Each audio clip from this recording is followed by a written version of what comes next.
नमस्कार, मैं हूं मुस्कान ओझा और आप देख रहे हैं मनी 9। भारत में अपना घर खरीदना हमेशा से मिडिल क्लास का एक बहुत बड़ा सपना रहा है। शुरू से ही ऐसा होता है कि हम एक मेंटालिटी के साथ चलते हैं कि भाई हमारा अपना घर रहना चाहिए, हमारा परिवार उसमें रहे, कोई किराया ना देना पड़े, कोई झंझट नहीं, अपना घर रहे, अपने हिसाब से रहे। लेकिन पिछले कुछ वर्षों में प्रॉपर्टी प्राइसेस जिस तेजी से बढ़ रहे हैं, उसने इस सपने को आम लोगों की पहुंच से धीरे धीरे दूर करना शुरू कर दिया है। पहले जहां लोग मेहनत की कमाई और लंबे होम लोन के सहारे किसी तरह से अपना घर चला ही लेते थे, खरीद ही लेते थे, वहीं अब जो हालात हैं ऐसे बनते चले जा रहे हैं कि बड़े शहरों में फ्लैट खरीदना मिडिल क्लास के लिए फाइनेंशियली बेहद मुश्किल होता चला जा रहा है। खासकर मेट्रो सिटीज में प्रॉपर्टी मार्केट अब जरूरत से ज्यादा प्रीमियम ड्रिवन होते दिख रहे हैं। इसी बीच real estate data company PropTiger की एक रिपोर्ट आती है। अब देखिए, इस रिपोर्ट में ये जो पूरी टेंशन है, ये जो पूरा स्ट्रेस है, इसको और ज्यादा बढ़ा दिया है इस रिपोर्ट ने। रिपोर्ट में ना भारत के टॉप 8 सिटीज में रेजिडेंशियल प्रॉपर्टी की एवरेज कीमत जो है पहली बार 10,050 रुपए प्रति स्क्वायर फुट के पार पहुंच गई है, ऐसा बताया गया है। यानी कि 10,050 रुपीज पर स्क्वायर फुट। यानी अगर कोई व्यक्ति सिर्फ 1,000 स्क्वायर फुट का जो फ्लैट है वो भी खरीदना चाहता है तो केवल बेस प्रॉपर्टी जो कॉस्ट है वो ही कितना पड़ेगा, लगभग 1 करोड़ रुपए के आसपास पहुंच जाता है। अब इसके बाद आप रजिस्ट्रेशन फीस ले लीजिए, जीएसटी, पार्किंग, इंटीरियर, बाकी तमाम जो चार्जेस हैं, ये सब कुछ अगर आप जोड़ देते हैं, फाइनल कॉस्ट और भी ज्यादा हो जाता है।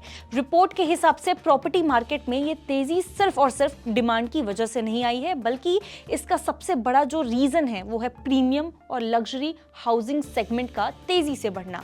पिछले कुछ समय में डेवलपर्स जो हैं, उनका जो फोकस है अफोर्डेबल हाउसिंग से शिफ्ट हो रहा है। किधर जा रहा है? हाई वैल्यू प्रोजेक्ट्स की तरफ बढ़ता हुआ नजर आ रहा है।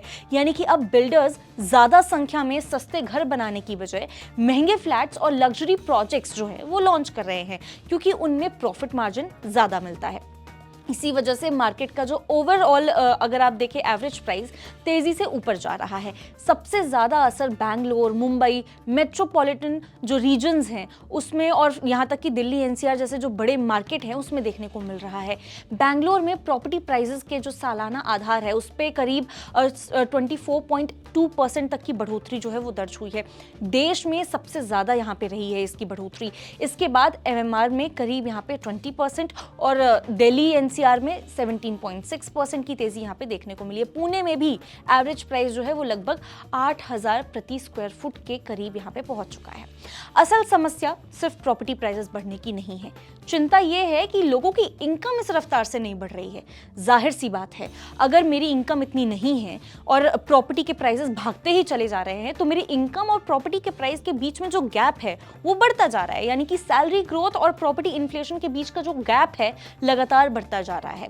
अब यही वजह है कि मिडिल इनकम फैमिलीज जो हैं उनके लिए डाउन पेमेंट जुटाना, ईएमआई संभालना, लॉन्ग टर्म जो लोन कमिटमेंट है वो लेना पहले से कहीं ज्यादा यहाँ पे मुश्किल है। इसीलिए लोग अपना घर खरीदने से पहले ना 50 बार सोच रहे हैं, समझ रहे हैं, लोगों से बात कर रहे हैं, एक्सपर्ट से बात कर रहे हैं और उसके बाद इस नतीजे पे पहुंच रहे हैं कि घर लेना चाहिए आज के समय में या नहीं, कौन सी जगह पे ले रहे हैं, क्या है उसके आसपास, क्या फैसिलिटी मिल रही है, तमाम चीजें अब कंसिडर करने लायक हैं। रिपोर्ट में एक और दिलचस्प बात सामने आई है। सरकार ने सीमेंट पर जीएसटी घटा करके जो कंस्ट्रक्शन कॉस्ट है वो कम करने की कोशिश की थी ताकि घरों की कीमतों पर कुछ राहत मिल सके। अब आप सोचेंगे कि ये तो दो अलग अलग बातें हो गई। मैं एक तरफ आपको बता रही हूँ कि प्रॉपर्टी के जो प्राइसेस हैं आसमान छू रहे हैं, दूसरी तरफ मैं ये बता रही हूँ कि सरकार ने जीएसटी घटाई है, कंस्ट्रक्शन कॉस्ट कम करने की कोशिश की है, यहाँ पे सीमेंट पर जो जीएसटी वो कम करी है। तो ये दोनों बातें मैच नहीं कर रही हैं, क्योंकि अगर ऐसा होता तो फिर तो प्रॉपर्टी कॉस्ट जो है वो कम होता ना। एक्चुअल में डेवलपर्स ने इस बेनिफिट को बायर्स तक पहुंचने के बजाय लार्जली अपने मार्जिन्स बचाने और प्रॉपर्टी को ज्यादा प्रीमियम बनाने में इस्तेमाल किया। यानी कि कंस्ट्रक्शन कॉस्ट थोड़ी कम जरूर हुई, लेकिन प्रॉपर्टी बायर्स को इसका सीधा फायदा कभी मिला ही नहीं। इसके अलावा नए infrastructure projects, metro connectivity, highways और डेवलपिंग रेजिडेंशियल कॉरिडोर्स ने भी कई शहरों में प्रॉपर्टी प्राइसेस को तेजी से यहाँ पे ऊपर ढकेला है। जहां नई कनेक्टिविटी बन रही है वहां डेवलपर्स जो हैं वो प्रीमियम प्राइसिंग के साथ प्रोजेक्ट्स लॉन्च कर रहे हैं।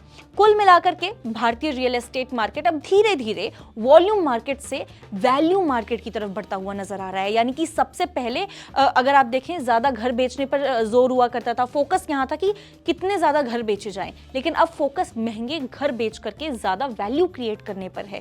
यानी फोकस यहाँ पे शिफ्ट हुआ है डेवलपर्स का, और उसका फ़ायदा जो है वो डेवलपर्स और हाई इनकम बायर्स जो हैं उनको ज़रूर मिल सकता है। लेकिन जो मिडिल क्लास का है, अगर हम मिडिल क्लास की पर्टिकुलरली बात करें, तो एक सपना जो है कि मेरा अपना घर रहना चाहिए, मेरा घर रहे, मुझे कोई रेंट नहीं पे करना है, कुछ नहीं करना है, एक समय के बाद भले मैं ईएमआई चुका रही हूँ लेकिन एक समय के बाद वो मेरा अपना घर रहेगा।